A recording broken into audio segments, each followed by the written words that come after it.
এই সরকারের অন্যতম বৈশিষ্ট্য আমরা দেখতে পাচ্ছি। ইলেকশনের আগে থেকেই তারা তাদের চাঁদাবাজির মহোৎসব শুরু করেছে এবং বিরোধীদের উপরে অত্যাচার নির্যাতন, বিশেষ করে নারীদের উপরে তারা জামাতের বিরোধী মহিলাদের উপর নির্যাতনকে তারা তাদের হাতিয়ার বানিয়ে নিয়েছিল, কিন্তু নারীদেরকে তারা প্রতিরোধ করতে পারেনি। তারা মুখে বলছে যে শেখ হাসিনা স্বৈরাচার, আর পিছনে বলছে যে তোমার স্বৈরাচারী নীতিকে আমি আহ্বান করছি। এইভাবে তারা নিজেরাই স্বৈরাচারের পদধ্বনি হয়ে উঠেছে।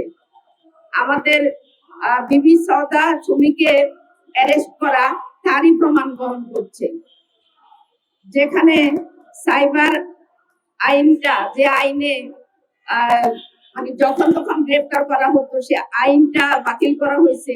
সে বাতিল আইনটাকে এখন আবার প্রয়োগ করা হচ্ছে। প্রিয় ভাইয়েরা, আমরা প্রথমেই দেখি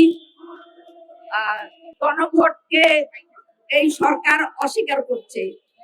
একদিকে তারা বলছে আমরা গণভোটের জুলাই সনদের সবকিছু আমরা অক্ষরে অক্ষরে পালন করবো, অথচ তারা একটা অক্ষরও পালন করে দেখাচ্ছে না।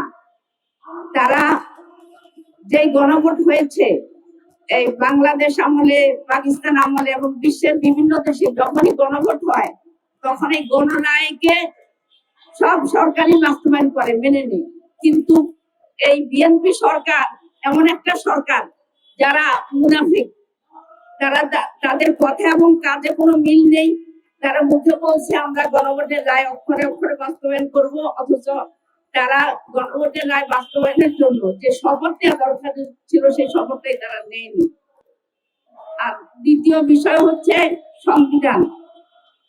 তারা সংবিধানের আশ্রয় নিচ্ছে বারবার, অথচ যে নির্বাচনটা হলো সেটা সংবিধানের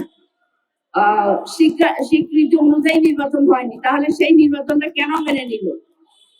অর্থাৎ যেটা আমার পক্ষে সেটা আমি মানি, আর যেটা আমার পক্ষে না সেটা আমি মানি না। এই দ্বিমুখী নীতি তাদেরকে ইতিহাসের রাস্তা করে নিক্ষেপ করবে। যে সংবিধান আমাদেরকে স্বৈরাচারের হাতিয়ারে পরিণত করে, যেই সংবিধান স্বৈরাচারকে উৎসাহিত করে, মানবাধিকার লঙ্ঘনের সুযোগ তৈরি করে, সেই সংবিধান কি সংস্কার ছাড়া উপায় আছে? অবশ্যই সংস্কার করতে হবে। সংবিধানের দু একটা ধারা পরিবর্তন যথেষ্ট নয়, আমূল পরিবর্তন করে সংবিধানকে দেশের কল্যাণের উপযোগী, মানুষের কল্যাণের জন্য এবং বাংলাদেশের উন্নয়নের কাজের জন্য এটাকে অবশ্যই সংস্কার করতে হবে। আর মানবাধিকার লঙ্ঘন করা হচ্ছে আমাদের এই সরকারের অন্যতম বৈশিষ্ট্য। আমরা দেখতে পাচ্ছি ইলেকশনের আগে থেকেই তারা তাদের চাঁদাবাজির মহোৎসব শুরু করেছে এবং বিরোধীদের উপরে অত্যাচার নির্যাতন, বিশেষ করে নারীদের উপরে তারা জামাতের বিরোধী মহিলাদের উপর নির্যাতনকে তারা তাদের হাতিয়ার বানিয়ে নিয়েছিল, কিন্তু নারীদেরকে তারা প্রতিরোধ করতে পারেনি।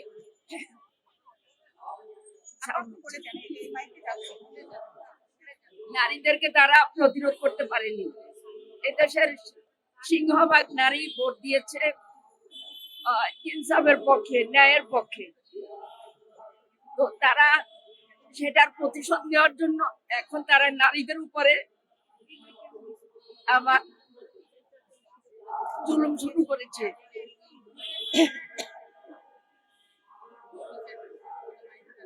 নারী এবং শিশুদের প্রতি যারা অত্যাচার করে অথবা নারীদের অধিকার লঙ্ঘন করে, তাদের কখনোই সেই জাতি উন্নতি করতে পারে না।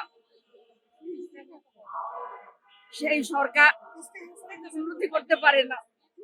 এই সরকারকে তারা যেন জুলাই সনদ বাস্তবায়নের উদ্যোগ নিয়ে তার আগে তারা তাদের ওয়াদা অনুযায়ী তারা যেন শপথ গ্রহণ করেন, তাহলে আশা করা যায় গণতান্ত্রিক প্রক্রিয়ার মধ্যে থাকলে তারা দীর্ঘদিন এই 5টা বছর ক্ষমতায় থাকতে পারবেন।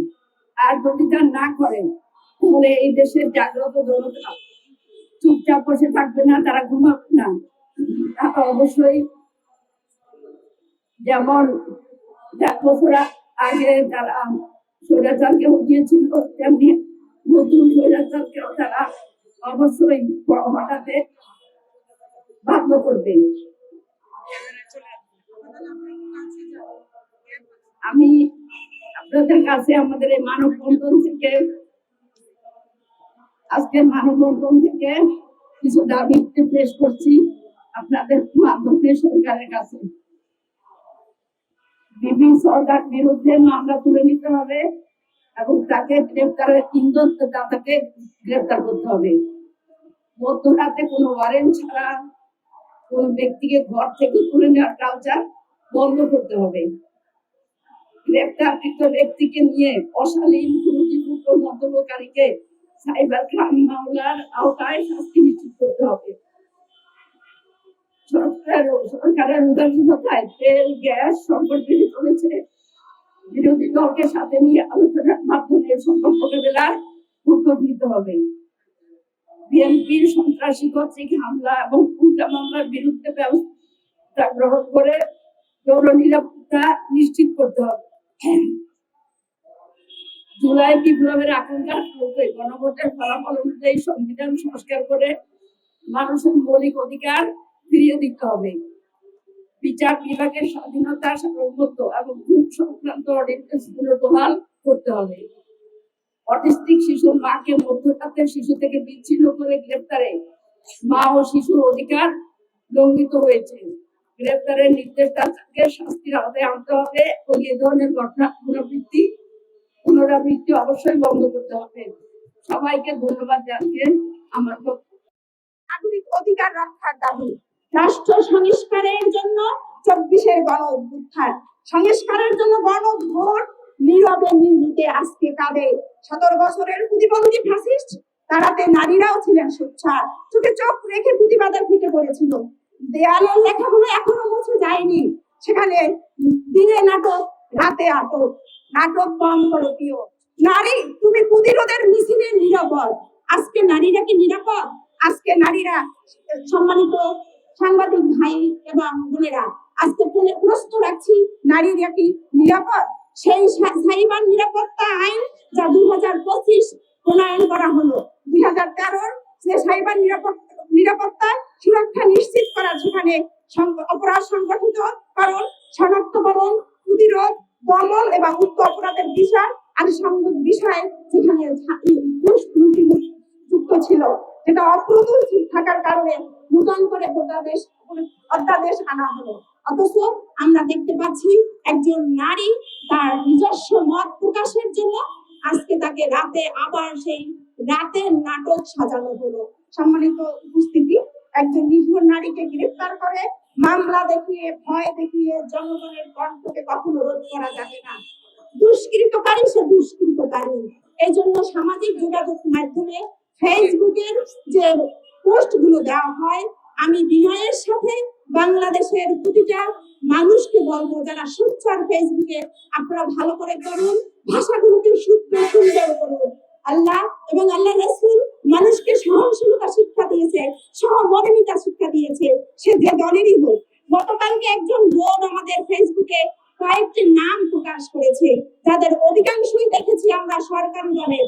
আপনারাও এভাবে যারা ফেসবুকে বিভিন্ন নামে বেনামে লেখালেখি করছে, নারীদেরকে বেইজ্জতি করছে, পুরুষদেরকে সম্মান দিচ্ছে না, তাদেরকে চিহ্নিত করুন, তাদেরকে আইনের আওতায় আনুন। আমার সাংবাদিক ভাই এবং বোনেরা এবং আমার প্রাণ প্রিয় এখানে জামাত ইসলামের যারা জনশক্তি আছেন, আমরা আল্লাহ রাব্বুল আলামিন আমাদেরকে পৃথিবীতে পাঠিয়েছেন কল্যাণ কর্মী করে, আমাদেরকে পাঠিয়েছেন সৎ কাজের আদেশ দিতে, অসৎ কাজে বাধা দিতে। অতএব জামাতের কোনো একটি মানুষ এমন কোন শব্দ, এমন কোনো ভাষা ইউজ করতে পারে না যা তার মায়ের জন্য, বাবার জন্য, তার সন্তানের জন্য ইউজ করে না। অতএব আমরা সাবধান হতে চাই সমগ্র বাংলাদেশবাসীকে নিয়ে। আসুন, আমাদের বিরোধিতা করবে, আমাদের প্রতিবাদ থাকবে, সেই প্রতিবাদের ভাষাগুলো হবে সুন্দর, সহমর্মিতা থাকবে। আপনি আমার প্রতিপক্ষ হলেও, আমি অসুস্থ হলে আপনি দেখতে যাবেন, এটাই হচ্ছে সৌন্দর্য, এটাই ইসলাম। ইসলাম মানে শান্তি। অতএব আসুন, আমরা এমন কোন আচরণ না করি, রাজনৈতিক ময়দানে দলীয়করণ এমন ভাবে না করি, একজন আরেকজনকে মেরে ফেলে, একজন আরেকজনকে এমন ভাষা ইউজ করে যা তার বাবার জন্য, তার মায়ের জন্য, ভাইয়ের জন্য, বোনের জন্য, সন্তানের জন্য প্রযোজ্য নয়। অতএব আমরা এটাই বলতে চাই, দুষ্কৃতকারী সে দুষ্কৃতকারী, তাকে কোনোভাবেই আইনে ছাড় দেওয়া হবে না। আর একটা কথা মনে রাখবেন, আল্লাহ ছাড় দেন কিন্তু ছেড়ে দেন না। অতএব জীবনের শেষ মুহূর্তে যেন এমন কোন লজ্জিত হয়ে, অপমানিত হয়ে এমন ভাবে মৃত্যুবরণ করতে না হয় যে মানুষ দোয়া করার পরিবর্তে বদদোয়া করবে। অতএব আমাদেরকে সাইবার যে আইন করা হয়েছে, অধ্যাদেশগুলো আনা হয়েছে, যেখানে আমরা দেখতে পেয়েছি গণভোট নিয়ে এই সরকারের যে কি একটি কি বলে এটাকে অভিনয়, এই অভিনয়ের জায়গায় দেখেছি সবচেয়ে গুরুত্বপূর্ণ যে অধ্যাদেশগুলো আনা হয়েছিল সেগুলোকে বাতিল করার জন্য জোর প্রচেষ্টা করা হয়েছে। আমরা বলতে চাই, এই অধ্যাদেশগুলো জারি রাখুন, আইনের শাসন কায়েম করুন, সুন্দর সুষ্ঠু একটি বাংলাদেশ এই দেশের মানুষকে উপহার দিন। আর কত রক্ত ঝরালে আপনারা খুশি হবেন রাজনীতিবিদরা। আপনাদের কাছে প্রশ্ন রেখে গেলাম এবং আপনাদের কাছে দাবি রেখে গেলাম, এই বোনকে যিনি সহজ সরল এবং সরলতা দিয়ে সত্যকে সামনে এনে মানুষেরকে সচেতন করতে চেয়েছে, তার মামলাটি প্রত্যাহার করুন, তার প্রতিবন্ধী বাচ্চাটিকে বাঁচতে দিন। 2015 সালের মতো সেই প্রতিবন্ধী শিশুটিকে যখন আমরা হারিয়েছিলাম, আমরা মায়েরা কেঁদেছিলাম। আজকে যেন সেই 2026 সালে এসে সেই প্রতিবন্ধী শিশুটি যেন মায়ের বুকে বেঁচে থাকতে পারে, তার নিশ্চয়তা আপনারা দিন।